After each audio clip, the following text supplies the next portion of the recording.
So, in order to complete the first lab exercise, that lab zero that's set to be due, I think next week on Wednesday, um, we need to talk about vectors a little bit because at the very bottom of page one, you see that you're supposed to break two different vectors down into their components. So I need to give you guys an introduction of that topic.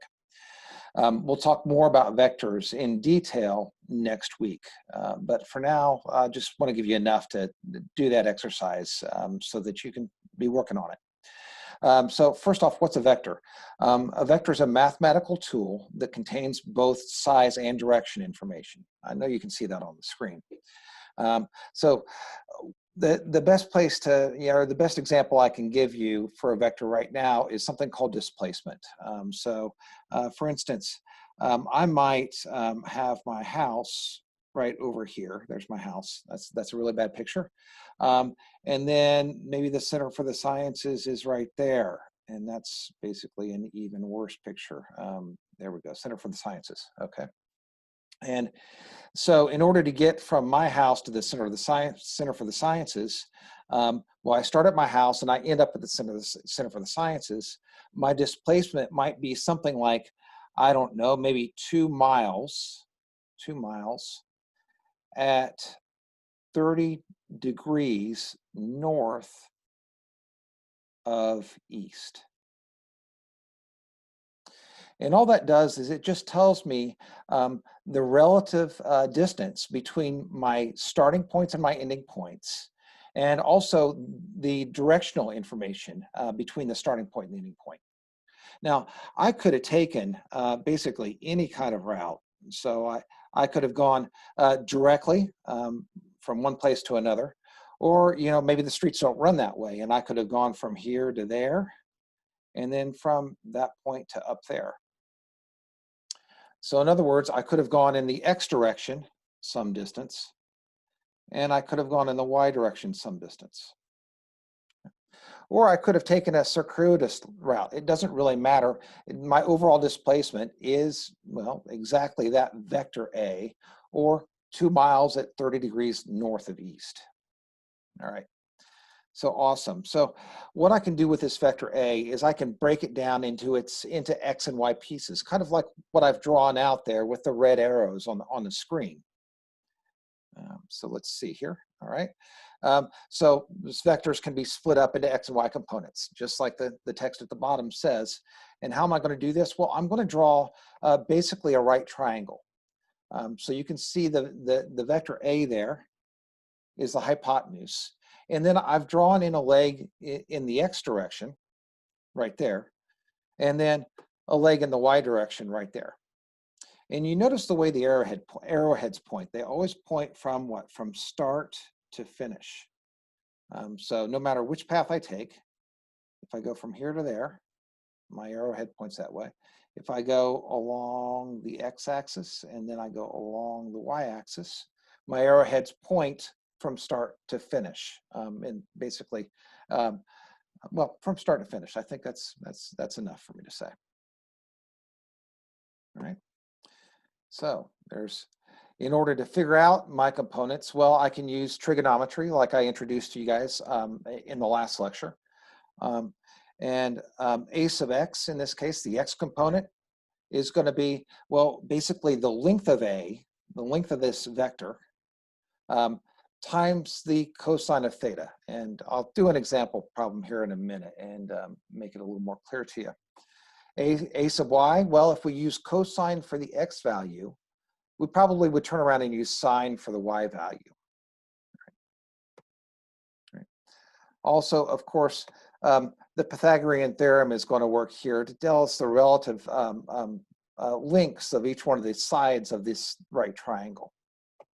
All right, so let's look at an example problem. Here's an example problem using the exact same, sorry about the motion, using the exact same vector that we had the exact same vector that we had just in the last slide. So let me draw in here an A sub x. Oops, what happened? An A sub x and an a sub y. Now, I happen to draw them in, in the fashion I did. I could have just as easily said, okay, let's make this there. Let's go this way instead. In that case, I would have something that looks like, the top triangle instead of the bottom triangle. All right. It's a lot of information there that might be a little overwhelming. So let me go back and draw in my a sub x and my a sub y. And you notice what I'm trying to do here, guys. What I'm trying to do, but maybe not completely successful, is I'm trying to make sure that I've got a right angle there. I draw the a sub x over so that its head is just just below the head of a, and then draw a sub y just straight up. All right. So let's say here that this vector a has a length of 100 meters. Okay. That's one way to communicate the size of a. It's just just a with no vector sign over the top of it. You see the vector there. Another way to communicate that we're talking about just the length of a is with this notation right there. Looks like an absolute value sign around my a vector symbol. All right, let's say as well that I know that my angle theta here is, we'll say 50 degrees. Okay, that would have to be given to us. So given this starting information, 50 degrees for the angle and 100 meters for a, my question now is, what is a sub x and what is a sub y? No.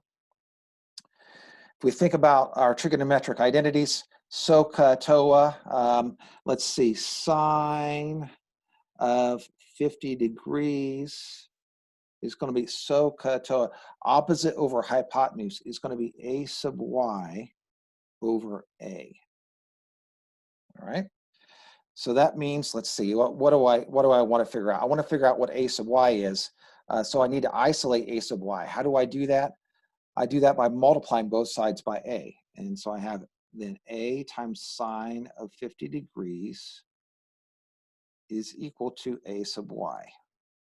Or a sub y is equal to 100 meters times the sine of 50 degrees. If I plug that into a calculator, I get out the result that a sub y is 76.6 meters. So there's my value for a sub y. For a sub x, I would use the cosine identity. Let's see, SOHCAHTOA. Cosine is adjacent over hypotenuse. So this is a sub x over a. And so as a result, then a sub x is going to be equal to, well, 100 meters times the cosine of 50 degrees. It's supposed to be a 50. And that is equal to then 64.3 meters. All right, there we go. That's my answer for that problem. So a sub x is 64.3, a sub y is 76.6. Let's look at another example. All right, in this one, all I've done is I've just flipped the vector a in the other direction. And I'm going to keep its value, its size, to be the same as I had before. So I'm trying to illustrate a point here. So we're going to say vector a is 100 meters.